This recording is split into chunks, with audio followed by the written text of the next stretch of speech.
Welcome to Lizzie's Workshop. Today I'm going to be playing with my Flat Magicals by Lindy Stamp Gang. This is the Caribbean Cruise collection and they are all flat magicals in this set.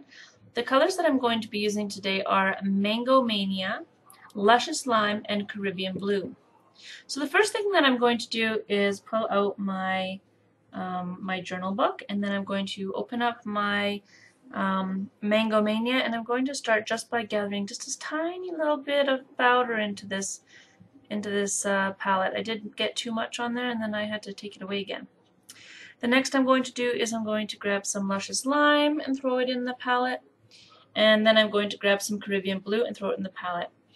After that I'm going to spray some water in there and liquefy them so that they become some nice, almost watercolor kind of effect.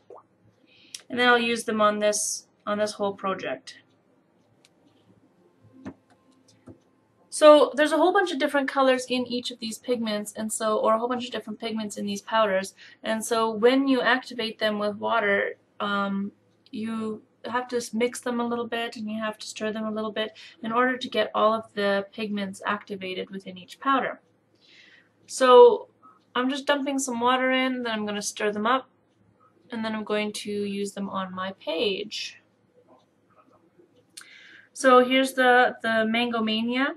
So it looks really dark in this palette, but it's not going to come across on the page on the palette as strong. It's going to come across as kind of a like a, what are those orange popsicles? That's what it's going to be like. Creamsicle. There you go. And then the green is going to come out as quite a bright green, and the blue is going to come out as quite a dark, almost tealy blue. I just love this blue. I've been using it quite a bit actually. It's called Caribbean Blue. So the colors that I just showed you there on the baby wipe, those are the colors that are going to come out when all is said and done. So I put up my trusty dusty splash guard so that not everything in my whole space would get covered. And then I grabbed some paintbrushes, and all I'm going to do is dip my paintbrush in and then use another one in order to spatter all over the page. And I want big droplets of this color, and the reason that I want big droplets is because I'm going to blow them with a straw. So the bigger the droplets are, the better for this effect. So my McDonald's straw, it was still in the wrapper, thank goodness. And then I blew it across the page. And I really like this effect for creating things like random flower stems and so forth with cards and such. And I have used it a couple times for that purpose. But today I was trying to just create a background. I was trying to play with my colors, figure out what kind of colors they were, and just kind of play with them a little bit. So I grabbed a piece of paper towel or kitchen roll, whatever you want to call it, and because I wanted to be able to blow the paint or the watercolor right off of the page. And yes, by the time I'm done this background, I was quite lightheaded and had to sit there staring at it for a few minutes. But yeah, so next I'm going to do is turn it around because I want to add the blue, and I wanted to add it at a different direction.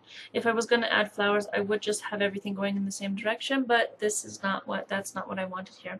So I threw on my big droplets of blue and grabbed my straw again and blew everything across the page once again. I'm sorry that I went off camera there. That was a little silly of me not to look, but I was just so excited and having so much fun, I guess, that got distracted. Look, shiny. So I really love these color combinations together, and Lindy Stamp Gang often provides you with a color combination or a set of magicals or flat magicals that all kind of work together on the same canvas or the same piece of your project.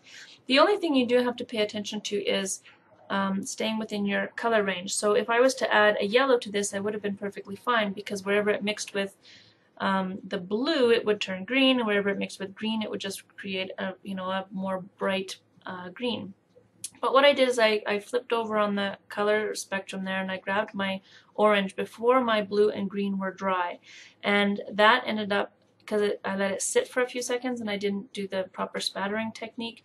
There are parts of this that went more brown than creamsicle, and that's okay because I ended up with all kinds of color differentiation, which is basically the effect I was going for anyways. But if you see those are going across the blue and green. I am ending up with more of a brownie mixture than a creamsicle, which is fine. I like it. It's great. It works out for what I wanted to use it for anyway, so that's fine. But it made me think of branches once I got to that point. And that's a good point, because I will have another background using these same mixed colors to use them up in another video. So that's that for this background. I went and dried it with my heat gun because I have no patience and didn't want it to dry overnight. So I dried it quickly with my heat gun, and then I went searching for other materials. This package of flat magicals from Lindy Stamp Gang, I bought that online, and I got it at thecraftshack.com. They have a really awesome store in there, and she keeps getting new stock all the time, and that's always exciting for me, because if I go to a store and it's the exact same products all the time, then I tend to only go there once in a while, and then if it's not doing what I want, I don't end up going there again. So the fact that she has this constant turnaround of products is really awesome. One of the other things she has there is this samples of things, so you don't have to buy the gigantic jar of a new product. You can just buy this little sample. And so what I'm doing is I'm using this Harlequin, I think it's a Finnebair stencil, and I bought this from her store as well. So I'm creating a resist by using the Finnebair 3D matte gel, which is also from her store, and this is a sample, so it's only a little bit of the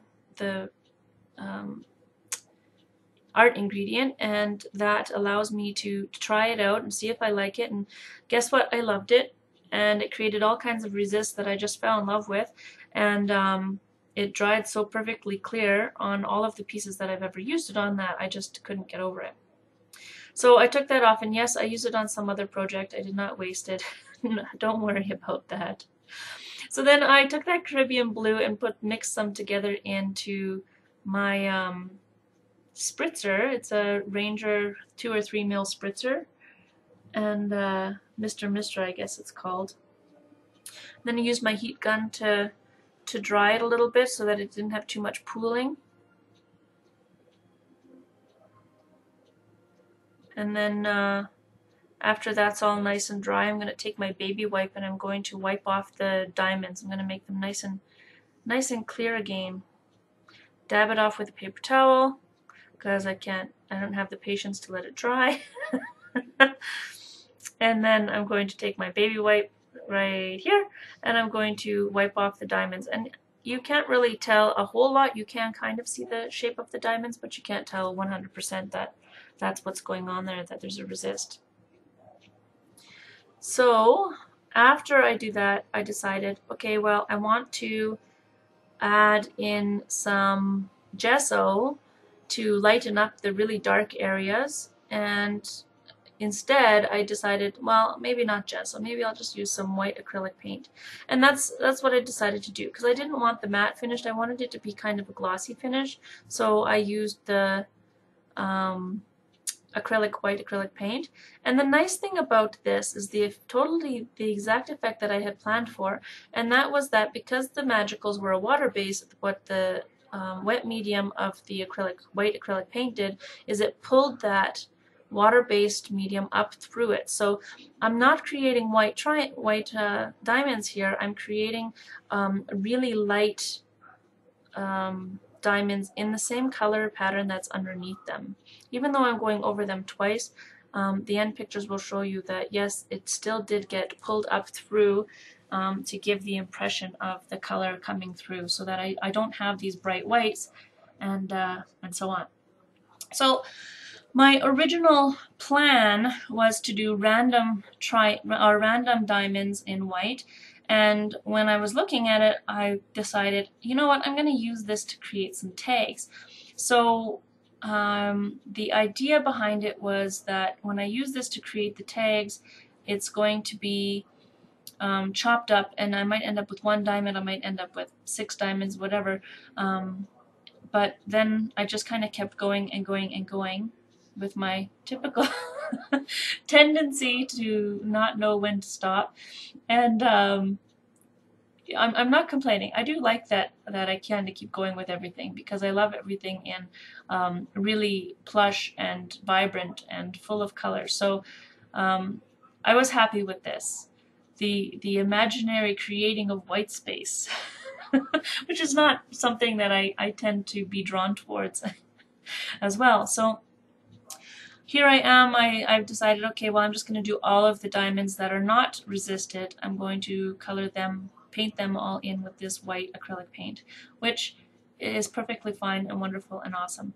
But I did decide that even though I had painted them all in this white paint, I decided that I did need some randomness. I did need some more something to it. So what I end up doing is mixing a little bit of the Mango Mania watercolor into some of the white acrylic paint, and creating a little bit of a creamsicle kind of look in some of the alternating diamonds. But I lost a whole bunch of video footage, so I can't even show you that. The next video shows you a tag that will be all chopped up already, so because I lost that video footage, you don't get to see that. But this is where the background ended up, with all these different layers and textures. I absolutely love it, and I will show you the tag that I make from it. Thank you for joining me.